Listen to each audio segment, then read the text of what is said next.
We are in Namaka Prashna Anumaka number 10, mantra number 6, which is Manas Loketana Ye Man Ayushimano Goshumano Ashve Shuririshaha Viran Mano Rudrabhamito Vadhir Havishmanto Namasa Vidhemate.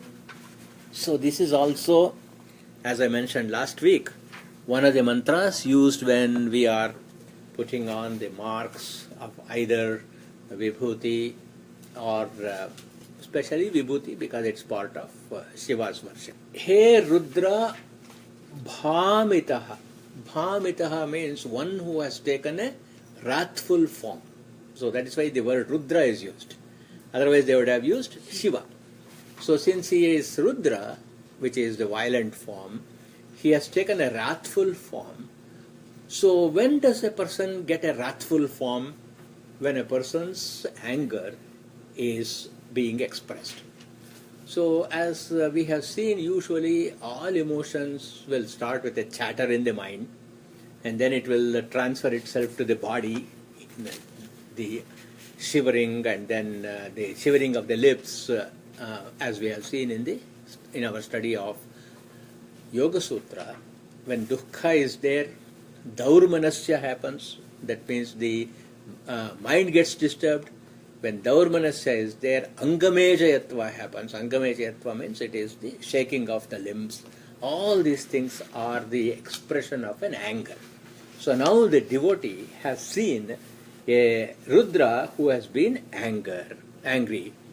So now the devotee is saying, you are rightfully angry with me. So there is righteous anger and there is also anger without any reason. So here it is anger because of my indiscretions. So what are my indiscretions? I have been steeped in ignorance, avidya. Because of ignorance, I don't have the concept, I don't understand, I am not practicing the concept of sarvatma bhava, that I am in everything. I separate myself from the other beings and therefore I have got avidya, I have got ignorance. And this ignorance has caused aversion and attachment, ragadvesha, and therefore it is right that because I am with all these ignorant aspects, that you should be angry with me. But I beg of your mercy. I beg of your mercy, he did in the previous mantra also. Mantra number 5 also he asked for mercy. But what is the difference between mantra 5 and mantra 6? In mantra 6, this is of twofold. One is we are praying for everybody within our family, within our community, and we are also praying for the entire country. So it is also a patriotic prayer. Therefore, whenever the country is at war or whenever somebody attacks us, at that point of time this mantra can be chanted. So it is a patriotic prayer. So we have been very familiar with what happens if there is a war. How many bodies came back of children who are 18 years, 19 years, 20 years in the recent wars. So that is why in the olden days also, for example, in the Mahabharata war, everybody who is more than 16 years old were all wiped out. So just imagine, 16-year-olds are very, very close to our own children. So then that becomes, that is why he is scared, this devotee is scared of the wrath of Shiva. And then he is begging, Naha Toke, this means our children. Tanaye, our sons. So there is a slight difference. One is our infants, not exactly infants, but toddlers. And then say from about 5th year of age to about 16 year of age, they are all can be called as Toke. And then Tanaye are all our sons. Not only that, Naha Ayushi, even our own longevity, Naha Goshu, all our livestock, which is cows, Ashveshu. Not only that, Naha Viran, even our warriors, please do not slay them out of your anger. So we send our boys and girls to go to the war with this prayer, may Shiva protect you. So as I mentioned in one of my earlier classes, that Arjuna sees the Prachanda Rudra who was dancing in the war field, and then of course all the men were fighting, but actually Arjuna visualizes that all of them were already dead bodies. So this is what he is also visualizing, because every living body is a potential dead body. What we are praying is that each one of these bodies live comfortably for an appropriate length of time. And therefore, how do we approach you? Havishmantaha. We are full of love and devotion towards you, and because of that, we are offering our oblations to you. You don't pay respect and oblations with only respect. If there is only respect, it only creates fear. It is only when there is both respect and love, then only you will honor a person. So this honor is Havishmantaha. So this Havishmantaha, I am offering the Havish, does this statement smack of offering a bribe, seeking protection of Ishvara? It is not. Reason is, you are offering the oblations not out of fear, as I mentioned, it is out of love and respect also. Therefore, Shiva looks at our bhava. Bhava means what is in our heart. Is it coming only lip sympathy? Is it only, are we talking superficially? Or are we really having that devotion for him? This is what we will also, some of us who do this Sandhya Vandana, we say, Satyaya Havyam Ghrutavad Vidhema. Satyaya Havyam. We offer this tapas, we offer this sahavis, we offer this arghya with full cognizance of the truth that this Surya, this sun, is the one who is going to open my inner eye of wisdom. Satyaya Havyam Ghrutavad Vidhema. So this offering of the Havis, in ritualistically Havis, is made up of two things. One is, it is rice, cooked rice, mixed with ghee. That means anna and ghrita. That makes it a Havis. So what is this, why should we offer in the Havis a mixture of rice and ghee? Rice or anna, it represents work. Atti iti. So we eat food. When we eat food, what do? It is converted into energy, which is converted into work. So I will mix work. The Sanskrit word for ghee is ghrita. Ghrita means that which has been reduced into its essence. All my love and respect for you has been reduced into an essence of devotion or bhakti. So the Havis in this mantra, what we are offering, is not just the ritualistic mixture of rice and ghee, cooked rice and ghee, but it is the mixture of our work and contribution to the world mixed with bhakti. Even if you don't do the ritualistic homa, no problem. Why? Because for Ishvara, he doesn't need our prayer. Purnasya avahanam kutra. For one who is himself complete, why should you invoke him? From where to where are you going to invoke him? And for one who is sarvajna, what can I, an alpajna, one of limited mind, what kind of an offering, what kind of a prayer I can do? But Shiva himself tells Parvati in one of the Puranas, Swalpam va paripurnasya mama kim kriyate naraihi. Naraihi, human beings, For me, who is paripurnasya, who is absolutely complete, mama, to me, naraihi swalpam kim kriyate. Those who are just minuscule, as both in terms of how much space we occupy and how much we can give, it is very, very small. What can you offer? What can they offer to me? Kintu, but sarvatmana Devi, O Devi, sarvatmana, for me, who is the repose of all the living beings, maya bhavo he grihyate. By me, I only look at with what spirit you are offering. This is one of the very important things we must know in the architecture of puja.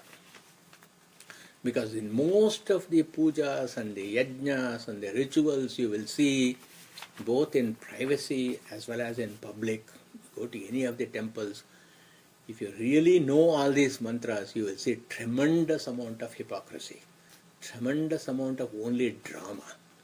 There is no bhava at all. So therefore, here this mantra is saying, I am offering all these offerings to you with bhava. For example, in the Gita also, in the 9th chapter, 26th verse, Bhagavanta himself says, Patram Pushpam Phalam Toyam Yo me bhaktya prayachati tat aham bhaktya upahritam ashnami prayatatmanaha. Prayatatmanaha is a key word there. Prayatatmanaha means pure-minded. Only when we approach the Lord with pure mind, then even if you give him a piece of leaf, that's why Bilopatra is very, very much used in Shiva worship, or you give him a little akshata, or you give him 1 cup of rice, and then say, and take that as a prasada. That is all the Lord is looking for. So when Shiva is bhamitaha, bhamitaha means one who has been aroused with anger, jata krodha, and because of that he has become very fearful, ugraha. When he has become like that, what happens? Why should we be concerned about his anger? It is because you will see that his anger manifests in Adi Bhautika, just like when we are getting the tornadoes and the earthquakes and the floods, because we have abused ecology. En masse we have been abusing this. I don't know if any of you heard NPR yesterday. This morning NPR, there was an astronomer who was talking about there are at least 20 billion heavenly bodies in which there could be life. 20 billion of them in which there could be life.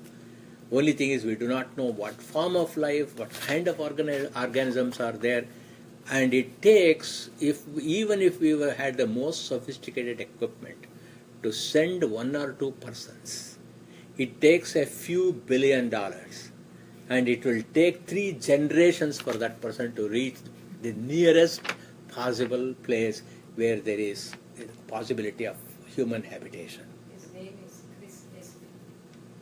Chris S.B. Today's, so that is all you have. So this is all the earth we have.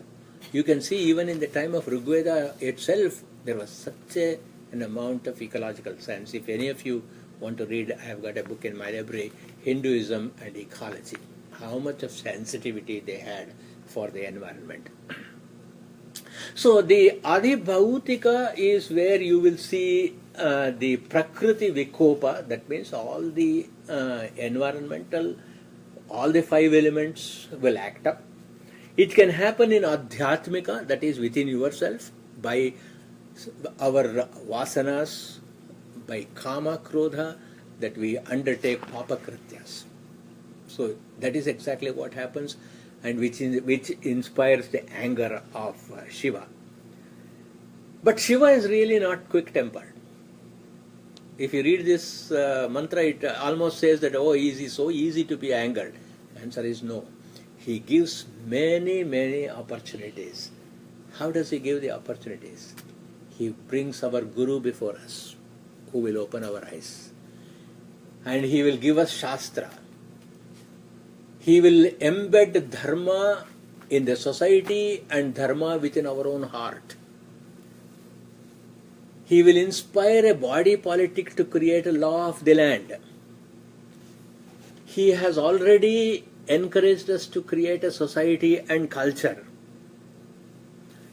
He has created extraordinary friends and siblings, just as Vidura was to Dhritarashtra, as Gandhari, the spouse, was to her husband, as Vibhishana, Mandodari and Kumbhakarna was to Ravana.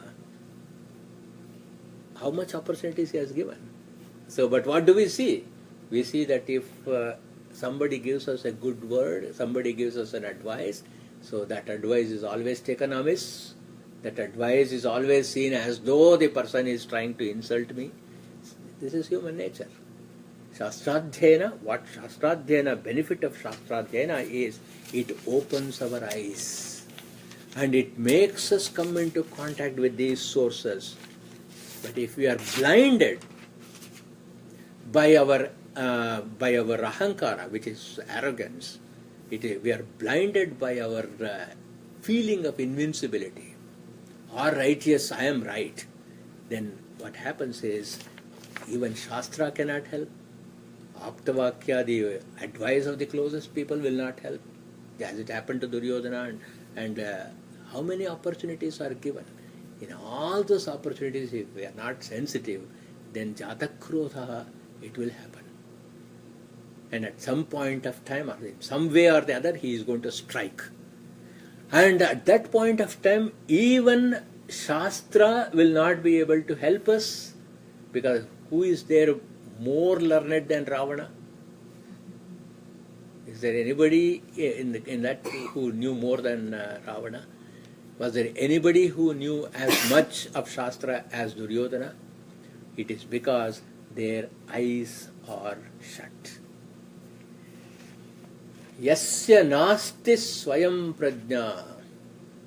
For one who has no wisdom within himself. Shastram tasya karoti kim. What can Shastra do to them? People will listen to Shastra, will listen to stories, and as long as we are listening to the Shastra, it says, yes, yes, yes, wonderful, wonderful, what a wonderful teaching. And then as soon as we leave this place, that's it, it's gone. Yasya nasti swayam prajna, shastram tasya karoti kim, lochanasya vihinasya darpana kinkarishyati. If a person has no eyesight at all, what is the use of giving him a mirror? What is the use of a mirror for a person who is blind? What is the use of Shastra for a person who is completely blinded with ego? Therefore, if all the opportunities are ignored for learning and uplifting ourselves, no wonder Rudra becomes angry. How long he will tolerate us to smoke? How long he will tolerate us our drinking? How long he will tolerate our abusing the drugs? How long? Some point of time it has got to strike. And when it strikes not only us, but it strikes everybody who depend on us. That is the wrath of Shiva. And now that is why in this mantra he asks, please spare my children, please spare, because when I do something wrong, it affects our children. When I do something wrong, it affects the family. When I do something wrong, it affects society. If Salman Khan just drives over people who are sitting who are sleeping in the night on the pavement, what should Shiva do? He must become Rudra. Therefore, here he is the one who has realized his pleading. Our blunders have cast a shadow upon our Tanaye, Toke, Viran. One Hitler is enough. How many millions died? How many millions of families because of one man's conduct, behavior and ignorance? And then he had assembled only those people who would say yes and gave them power. That's why we called it as Dushta Chatushtaya. 4 people, Duryodhana, Karna, Dushasana, Shakuni, brought down the whole culture. The entire culture was collapsed. Then we had to, Yada Yada Hi Dharmasya Glanir Bharata, Krishna had to come. How difficult it is. And when he comes like Rudra.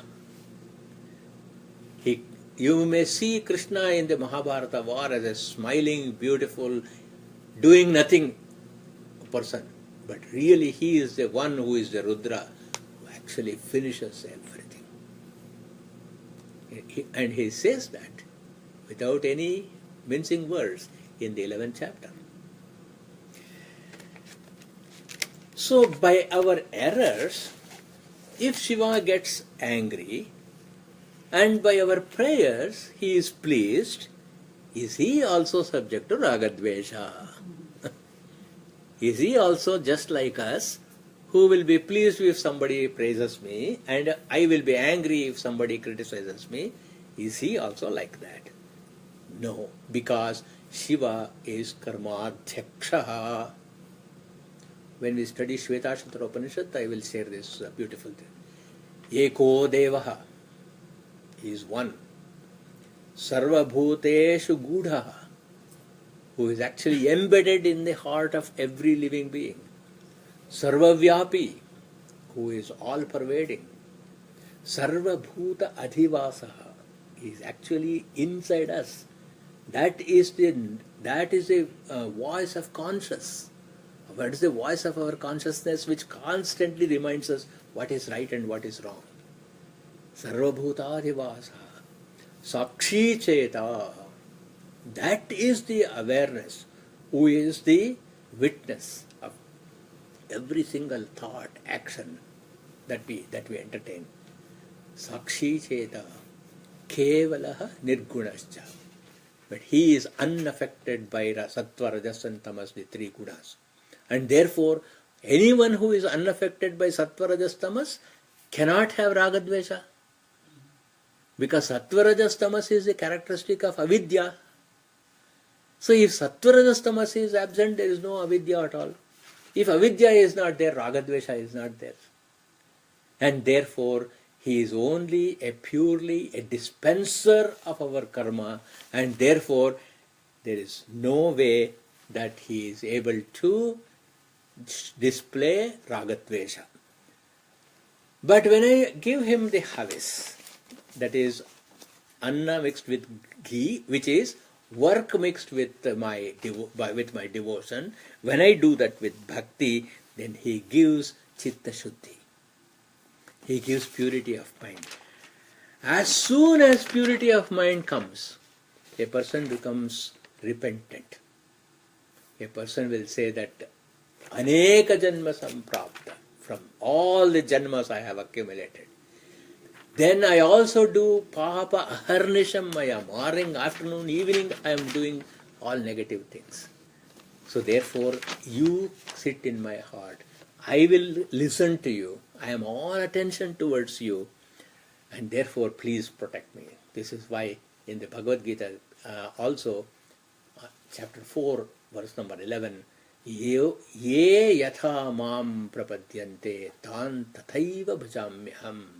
If a person approaches me as a sinner, then I will approach him as the punisher.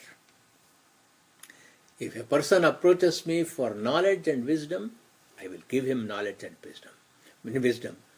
Mama vartmana vartante manushya partha sarvashaha. My condition, my rule, my principle, my impartial dispensation of the justice, that only follows. And if I am aligned to that, then I will be like him. Because he says, Mama iveti Pandava. You become me. So this prayer, Manastoke, is also a pleading to give another chance. Because repentance, as soon as repentance comes, immediately we will understand the amount of negative things that we have done in our life, small, medium, and big, and then the fear comes. When the fear comes, first of all you say, oh, protect all the people around me whom I love. And then once that is settled, now you will go to him and say, give me one more chance. Avisha, I will give you with my offerings, bhakti, a little bit, forgiving, and then I will now commit myself, all my actions towards dharma and towards jnana. What guarantee is there that I will be redeemed and that I will be turning my life? What guarantee is there? Krishna's guarantee. Chapter 4, verse 36. Api chedapi papebhyaha sarvebhyah papakrittamaha sarvam jnanaplavenaiva vrujinam santarishyasi. Jnanaplava. Plava means boat. You will now sit on the boat of knowledge. You will now sit on the boat of wisdom. And as soon as you sit on the boat of wisdom, sarvebhyaha papebhyaha, you will be absolved of all the sins. Of whom? Sarvebhyaha papakrittamaha. Let us bunch together all the evil people in the creation, and I am the worst of them. Even I will be actually, as soon as I jump into this boat, I will cross. Even if you are the most sinner of the sinner, when you ride this boat of jnana, and by giving that supplication, offering that surrender with anna and grita, that is work and bhakti, he will protect not only us but all around us. Manastoke Tanve.